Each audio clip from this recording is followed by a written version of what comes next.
Good to see you. This morning. This is Mr. Molcho. He's both the head of this museum, the chairman, and he's also the Middle East negotiator. Shalom, Dari. Striking feature is the sand. And this is typical in Suriname, in the Caribbean region, where you have it here, and you have also in the other synagogue in Curaçao, Recife, and Venezuela, and more others. And this is the sun. Now, there are many explanations about this sun. One of them is that the sun symbolizes the diaspora.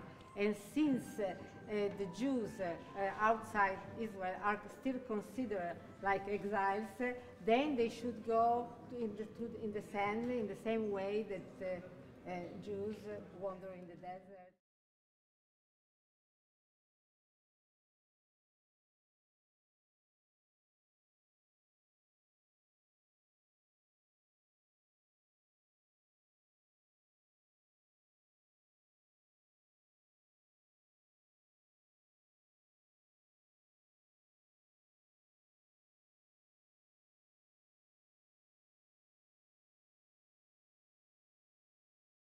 Mr. Secretary, it's a pleasure for me to welcome you here to the Israel Museum, to welcome you to Israel. I say that on behalf of the Prime Minister and the Foreign Minister. They agree with each other. I think that you bring a breath of fresh air. As I told you today, I would like to see a change of direction in the relations between Israel and the UN. I think it's in the offing because our bilateral relations with the countries on 6 continents is changing so rapidly, expanding so vigorously, that this is bound to ultimately affect the way that the attitudes of these countries are reflected in the multinational bodies, in the UN and its constituent parts. It may take some time, but I have no doubt that this is happening.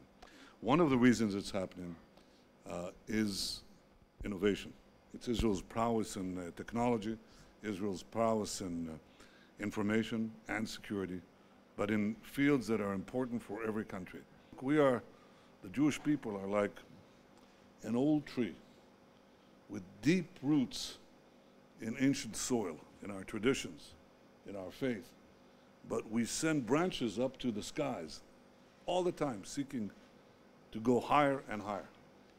And there is that combination in our history, which you see in this building today. You saw the synagogue from a few centuries ago, but if we had time, you'd see our history going back thousands of years, almost 4,000 years in this land. And yet you see the traditions changing over time and adapting themselves to life as our people spread in the world. There were queries, there were questions. The questions were what to do with the social organization, what to do with a vine that crosses from your neighbor to your position. Well, that's an obvious answer, is it? Who gets the fruit? By what kind of division? And there were scholars, there were sages who, over the centuries, to these and many, many other problems gave answers, but they were never finite answers.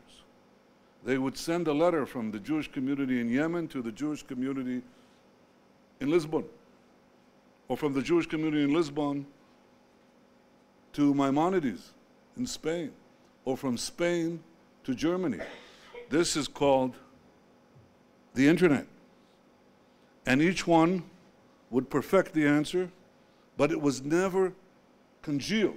It would keep growing and expanding, this tree of knowledge, this body of inquiry. This is one of the secrets of Israel, because we have taken, since the Enlightenment, we have taken this same tradition, this querying, questioning tradition, to the fields of mathematics and physics and chemistry and medicine and so many other things. And in Israel, we've unleashed, through basically economic liberalization, we've unleashed these powers to have thousands and thousands of startups who are asking the questions, seeking to solve the problems, giving solutions. I say this to you, to the Secretary General of the United Nations, because I think this is something that is not merely valuable for us, It's valuable to all humanity. Because right now, there is no field that is going to be immune to technology.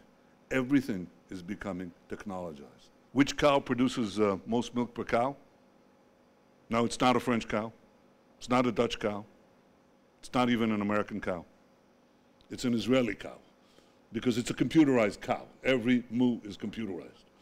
And we produce, so if you're in India, or you're in China, or you're in Russia, or you're in Africa, and you want to feed your people, you can use, and they do use, Israeli technology for the betterment of their lives, for their crops, for their health, for every part of life.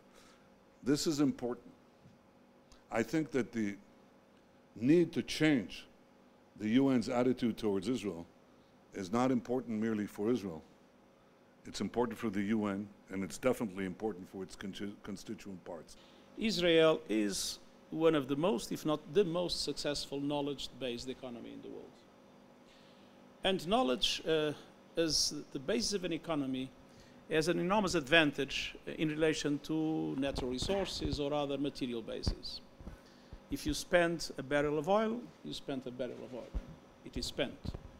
But knowledge, you can have knowledge and you can share it, as you rightly said, and it can be available for everybody. And when you mention Africa, Africa that is the main victim of climate change, Africa where drought is producing dramatic results, forcing hundreds of thousands of people to flee, destroying the living conditions of full regions. If you can share the kind of innovations that you have developed, allowing to have the most effective master capacity water in the world, that will be an enormous contribution that Israel can provide. You mentioned roots and branches. It is my belief that only those that have a past can have a future, that only those that have roots can really explore the avenues of the future. And indeed, if this is also a moment in this museum for remembrance, I think it's important to remember the enormous contribution the Jewish people has given to global culture, to global science, to global philosophy, to global civilization. And I think it is that that contribution that allows you to be, as I said, one of the most, but very probably the most successful knowledge-based economy in the world. I suggest that this visit mark the beginning of the UN's development of an obsession with Israel. It will be a different obsession, not the false charges that are leveled against us by such enlightened countries like Libya, Iraq, Yemen, and so on. But the obsession to change the world for the better by having a partnership between Israel and these individual countries and Israel in the UN to seize the future. I think you can have an extraordinary role in this, and I look forward to cooperating with you on this for the betterment of humanity. Thank you. Thank you all.